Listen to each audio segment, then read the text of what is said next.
Hey everybody! Today I want to talk about how I overcame my fears of being an outsider and how I'm now thriving while I'm living here in the UK. Moving to a new country, even one that speaks the same language, can be surprisingly overwhelming. Everything seems to feel just different enough to make you second guess yourself. The accents, the social cues, even things like grocery shopping can feel like it's a challenge. I remember walking around with this low-level anxiety for so long, wondering if I stood out too much, if everyone could tell I was American or not from around here.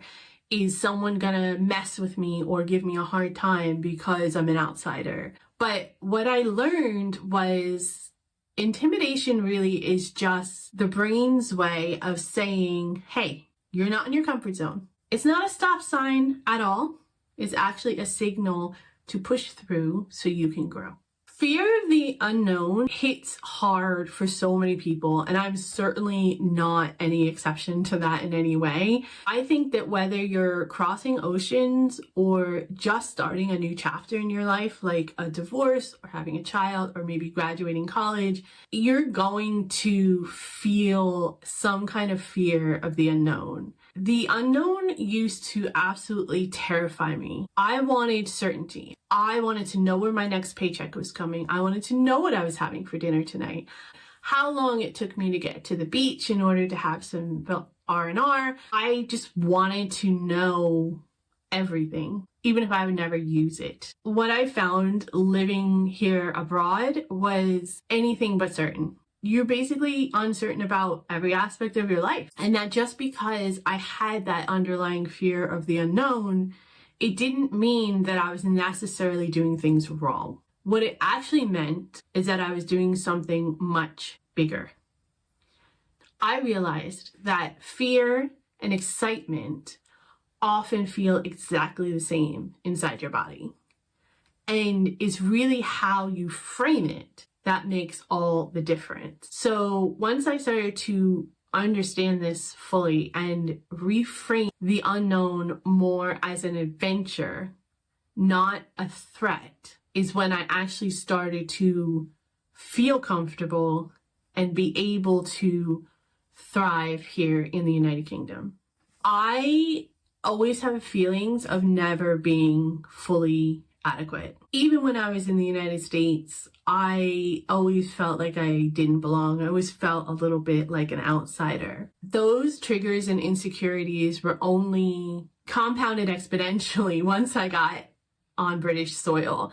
I had moments where I felt like I wasn't British enough and that I would never belong. But I also felt like I was not really American enough anymore either. And I couldn't relate to people or things that were going on back home. And that I didn't have permission to fully live in either perspective. When you're in an in-between space like that, it can be really isolating and lonely. But the truth is, adequacy doesn't come from matching what's around you. It comes from owning who you are and allowing yourself to evolve in this new space. And it's in that space of self-acceptance where belonging starts to really take root, not just when you're in a new country, but when you're in a new environment or any other phase of life. It's about being in a new frame of mind and accepting whatever comes. It's never easy when you have to really do a deep dive into your own personal well-being, your own personal self. And at some point in confronting myself, I had to stop blaming the unfamiliar culture and start looking inward as to why I wasn't settling in, why I was becoming so resistant to change, and why I was clinging so hard to my American way of life and my sense of identity that I had developed living in the United States. This self-confrontation was so difficult, and it's something that I'm still processing and working through right now. But the more that I do work through it, the more free I become. sometimes the biggest journey isn't the actual journey, the actual getting on a plane and jumping the pond. Sometimes the biggest journey is what you're dealing with inside. And wherever you are in life, you can ask yourself these same questions. What are you really afraid of? And what is the end result that you're looking for?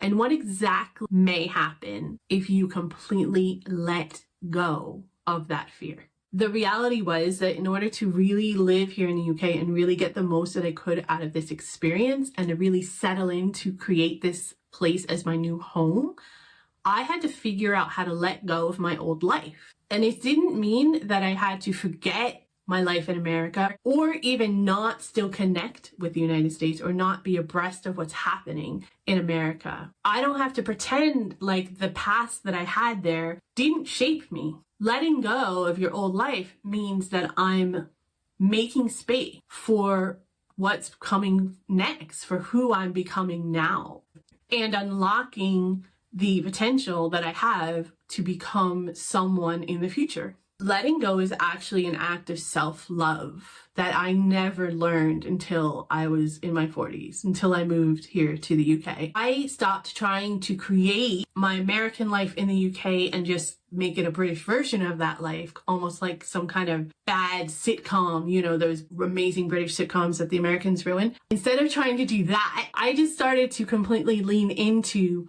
what was here and what the UK had to offer me. And that shift did wonders, and it really can apply to anybody that's letting go of an old version of themselves or their life, whether it's a job, whether it's a relationship, whether it's a mindset. Letting go just makes space for something new. It's really that simple. When you do a big change in your life, you have to learn how to embrace the possibilities of that life. And once I was able to make peace with the discomfort that I was feeling, I started to see all of the beautiful things that I hadn't noticed before. The little joys in British culture, like the beauty of the unique songs of the birds that are here that I never heard in the United States. Seeing how big the roses bloom here. The friendships that I never expected, and the resilience that I didn't even realize I actually had. Life abroad taught me that we can choose to embrace reality or we can resist it. That same choice exists in so many situations, whether it be our choices that we're making throughout the day or moment in your life where you have to pick a path.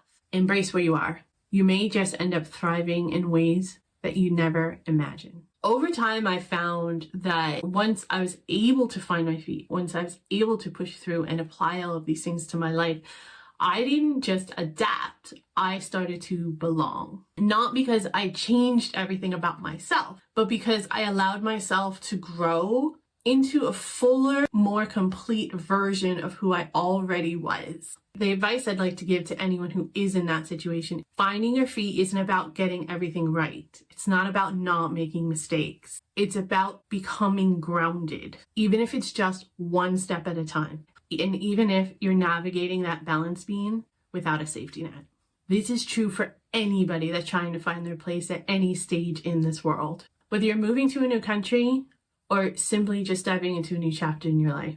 If you're feeling like an outsider right now, trust me, I have totally been there, and I'm sure there's going to be many moments in my future where I will still feel that way. But it doesn't matter whether you're moved to a new country or you're just facing a shift in your life that you didn't expect or anticipate. In any of those cases, I just want you to know, feeling like you don't fit in at this very moment doesn't mean you never will, and doesn't mean you'll never find your niche. It just means that you're in the middle of becoming something better. So I implore you and encourage you to please keep going. Keep showing up. Keep giving yourself grace. You're doing so much better than you think you are. And if there's anything I can do to help, or you'd like to share your story, please do so. Thank you so much for listening. Thank you for being here. I wish you all the luck in your journey. Stay safe, and I'll see you in the next one.